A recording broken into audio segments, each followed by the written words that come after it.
আজ আমি তোমাদের জানাবো বড়মার এক ভক্ত নয়ন বেরা তাদের সাথে একটা আশ্চর্য ঘটনা ঘটেছিল। তারা ভীষণ দরিদ্র আর বড়মার ভক্ত তাদের বাড়ির প্রায় প্রত্যেকেই। প্রায় 6 মাস আগে নয়নের মা পুকুরে স্নান করতে গিয়ে তার সোনার কানেরটা হারিয়ে ফেলেন।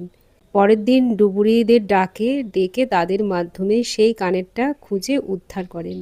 তারা ভীষণই দরিদ্র, তাই তার মার সোনা বলতে ওই কানেরটুকুই সম্বল ছিল। তাই তার মা ওই কানেরটা পাওয়ার পর আবার যদি হারিয়ে যায় সেই ভয়েতে সেটা আলমারিতে একটা ছোট ব্যাগে গুছিয়ে রেখে দেন। এই কয়েকদিন আগে ওর মা আলমারি থেকে কানেরগুলো বের করতে গিয়ে দেখেন একজোড়া কানের মধ্যে একটা আছে, আর একটা কানে যেটা জলে পড়ে গিয়েছিল সেই কানেরটা আর খুঁজে পাওয়া যাচ্ছে না।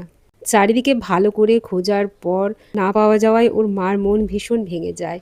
নয়ন ছিল বড় মার খুব বড় ভক্ত।